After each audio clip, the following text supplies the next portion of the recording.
హైదరాబాద్లో నిన్న రాత్రి నుంచి ఎడతెరిపి లేకుండా కురిసిన వానలతో జనజీవనం అస్తవ్యస్తమైంది. ఇకపై ఇదే అంశానికి సంబంధించి మరింత సమాచారాన్ని మా ప్రతినిధి రఘునందన్ ప్రత్యక్ష ప్రసారం ద్వారా అందిస్తారు. హుస్సేన్ సాగర్లో రాత్రి కురిసినటువంటి వర్షాలకు భారీ స్థాయిలో హుస్సేన్ సాగర్ ఫుల్ ట్యాంక్ లెవెల్కి నిండిపోయింది. ఒకవైపు కుకట్పల్లి, కుత్బుల్లాపూర్, అట్లాగే బాలానగర్, అల్వాల్ ప్రాంతంలో కురిసినటువంటి భారీ వర్షాలకి 15 సెంటీమీటర్లకు పైగా వర్షం కురిసింది. ఇప్పటికే నిన్న సాయంత్రం నుంచి నగరంలో కురుస్తున్నటువంటి ఎగువ ప్రాంతంలో కురుస్తున్న నీరంతా కూడా నాలాల ద్వారా హుస్సేన్ సాగర్లోకి వచ్చి చేరుతోంది. ప్రతిరోజు యాక్చువల్లీ 2000 క్యూసెక్ల మేరకు నీటిని వదులుతున్నారు.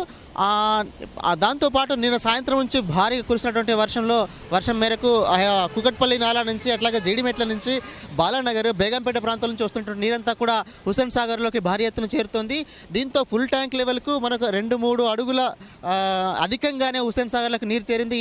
ఇప్పుడు ఇట్లా ఈ నీటిని పూర్తి స్థాయిలో చేరినటువంటి నీటి మట్టాన్ని కిందికి వదిలితే తప్ప హుస్సేన్ సాగర్లో నీరు మరింతగా వచ్చేటువంటి నీరు తట్టుకునే సామర్థ్యం ఉంటుంది. ఈ మేరకు హుస్సేన్ సాగర్లోంచి నీటిని ఎప్పటికప్పుడు తన ఉన్నటువంటి ఫ్లడ్ గేట్ల ద్వారా పైకి తెరిచి మ్యారిట్ హోటల్ వద్దున్నటువంటి భారీ గేట్ల ద్వారా నాలాలోకి వదులుతున్నారు. ఇక్కడి నుంచి నీరంతా కూడా దిగువ ప్రాంతంలోకి, అంటే దోమలగూడ, అక్కడ నల్లగుంట, అట్లాగే ఉప్పల్, ఎల్బీ నగర్ మీదుగా మూసీ నదిలో కలుస్తుంటుంది ఈ నీరంతా కూడా.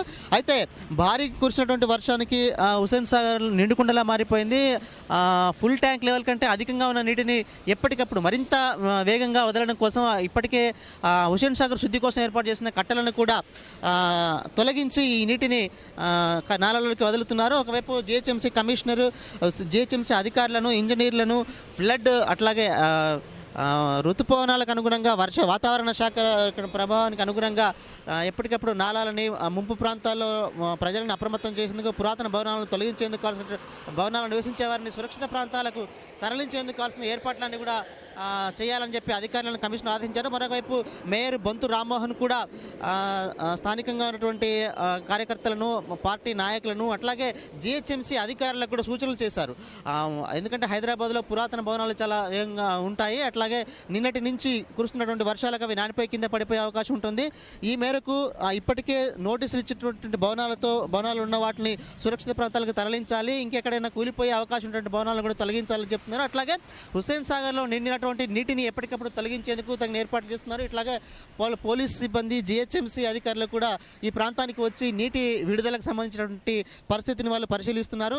మరొక వైపు కుత్బుల్లాపూర్, కూకట్పల్లి, బాలానగర్, అల్వాలు, ఆల్విన్ కాలనీ, జీడిమెట్ల ప్రాంతాల్లో స్లమ్ములలో, అంటే బస్తీల్లో ఇప్పటికే భారీ స్థాయిలో లోతట్టు ప్రాంతాలను మునిగిపోయినాయి. ఇప్పుడు నీటిని విడుదల చేస్తున్న కారణంగా దోమలు కూడా, అంటే హుస్సేన్ సాగర్ దిగువ ప్రాంతాల్లో ఉండే ప్రదేశాల్లో కూడా నీటి వరద ప్రవాహం పెరిగే అవకాశం ఉంటుంది. కాబట్టి ప్రజలు అప్రమత్తంగా ఉండాలన్నటువంటి సూచనలు చేస్తున్నారు.